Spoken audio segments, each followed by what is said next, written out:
Investing in gold doesn't have to be complicated. I'm Colin Plume, the CEO of Noble Gold Investments, and I want to take the time to show you how investing in a gold IRA can help you hedge your bets against inflation and other economic concerns on the horizon. Visit Noble Gold Investments and get our free gold investment guide on buying gold the right way. And make sure you're investing with the right company. Visit noblegoldinvestments.com. Good morning. I'm still reporting on the economy. Please don't forget to like this report and hit that subscribe button below. It's such good news that I found the missing 10 installments of the early still reports. Why? Because this is actually the report which was picked up on by the History Channel and still runs today over and over again in their regular rotation of best shows they've ever produced. This report was put up on YouTube on January 1st, 2010. Don't forget that subscribe button.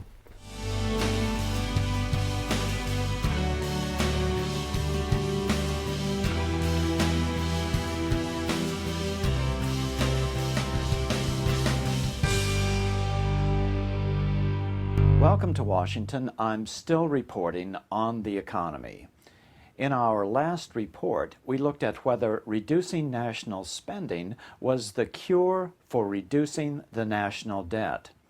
We concluded that most of those who seriously suggest this solution probably don't understand that we can't reduce the national debt under a debt money system because the national debt is our national money. You must understand that every penny, every dollar we have in circulation is created as an interest-bearing debt. No, this debt money system has now weighed every nation down with so much debt that the interest payments, mostly to the biggest banks, are sucking the life out of every national economy. And the lack of that precious money is the leading cause of hunger, poverty, and preventable death. 15,000 children will die today from malnutrition, an entirely preventable loss if national interest payments were allowed to be spent at home. Well, there's no question. Our current money system is in its terminal phases, the way I see it. The math no longer works. We simply have more debt than incomes could ever hope to repay, and so major change is coming. This system cannot be sustained by economic smoke and mirrors much longer. It is the biggest Ponzi scheme in history, and it's about to crash. The question is, what will be offered to replace it? There are only two alternatives. Number one, gold-backed or any commodity-backed money, which to most people's surprise is still usually debt-based. Or, number two, debt-free, government-issued money where we the people have at least some control. So in our next two reports, we'll examine the problem with gold, the most commonly suggested form of commodity-backed money. There are two basic problems with gold. Number one, gold is not as solid as you might imagine. And number two, history has shown that gold money systems don't work. Or at least they don't work for advancing the cause of freedom for the average person. In this report, we'll look at just how solid gold is. In our next report, we'll look at the effectiveness of gold money systems throughout history. Contrary to popular myth, gold is not always good as gold. Unfortunately, gold is not impossible to counterfeit. A few weeks ago, the gold world was rocked by rumors that thousands of gold bars sold on the world market had tungsten cores. But gold scandals are nothing new. In 1869, Congressman and then soon-to-be President James Garfield spearheaded a congressional investigation of a gold market scandal. Garfield understood the ability of the very wealthy to manipulate gold money.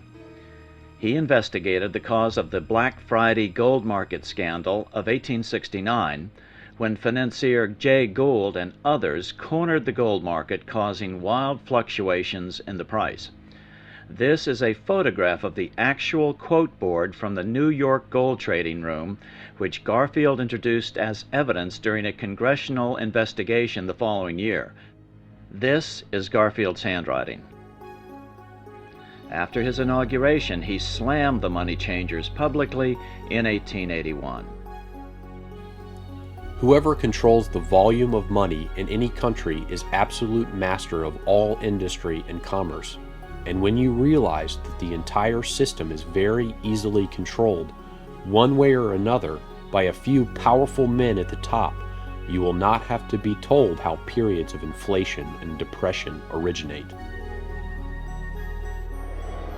Garfield understood, perhaps only coincidentally, however, within a few weeks of making this statement on July 2nd, 1881, President Garfield was assassinated. Garfield understood that a gold money system is still very easy to control at the top. He also understood that it doesn't matter what backs the money. All that matters is who controls its quantity. The United States was on the gold money system at that time and had been since the assassination of Abraham Lincoln 15 years earlier. What was the result? What always happens when the biggest bankers control the quantity of gold: a deep depression. After Garfield's assassination, the depression deepened, leaving the unemployed to face poverty and starvation. Produce was left to rot in the fields. The country was facing poverty amidst plenty because there was insufficient money in circulation to keep the wheels of trade turning. The country sorely needed the sort of liquidity urged by Lincoln and the greenbackers, but the bankers insisted that allowing the government to print its own money would be dangerously inflationary. That was their argument, but critics called it humbuggery. And it's happened since then. We were on the gold-backed system during the Great Depression of the 1930s. That didn't help us much. I first reported on the Fort Knox gold scandal in 1980 in an article published in the Loudoun Monitor during Ron Paul's first full term in Congress. At the end of World War II, the United States had over 700 million ounces of gold in Fort Knox, then thought to be about 70% of the world's supply. By 1959, gold reserves at Fort Knox had dwindled to less than 558 million ounces, and by 1971, 291 million ounces. Interestingly, 1959 was the year author Ian Fleming published the James Bond novel Goldfinger. Fleming was a highly placed operative in the British intelligence services during World War II. Who are you? James Bond. And the grandson of British financier Robert Fleming, whose merchant bank was later sold to J.P. Morgan Chase in 2000.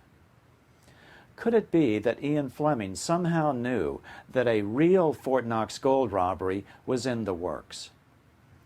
In the early 1970s, rumors began to swirl that Fort Knox gold had disappeared. Federal law mandates that a complete physical audit of the gold reserves in Fort Knox occur annually. Yet the last one was done in 1957, over 50 years ago. By 1974, sufficient media pressure had been brought to bear so that Mary Brooks, then director of the U.S. Mint, took 6 congressmen and 1 senator on a tour of Fort Knox with a few reporters. They were taken to one of the smallest vaults inside Fort Knox, not the famous Central Core Vault shown in this drawing by Lieutenant General John L. Ryan, the former Fort Knox commanding general. Visitors noticed that the gold in that small vault was strangely orange in color. This would be indicative of a high copper content and not the .995 pure gold known as good delivery gold. Another photo seems to support this theory. Here we see Representative Gene Snyder of Kentucky holding a U.S. postal scale as Representative John B. Conlon of Arizona places a gold bar on it. When you enhance the image, you can see that the scale shows the bar weighing in at 22 1/4 pounds. A normal bar of 0.995 gold would weigh 28.9 pounds, nearly 30% more. The Secretary of the Treasury tried to explain away this discrepancy by claiming that the scale was a common household scale and was defective.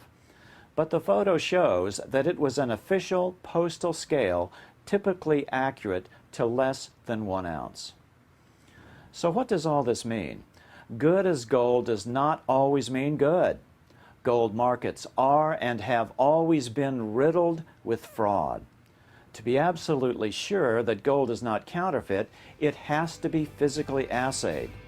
Can you imagine having to assay your money each time you want to make a transaction? In our next report, we'll look at how gold money systems have worked throughout history. I'm still reporting from Washington on this, the first day of 2010. Good afternoon.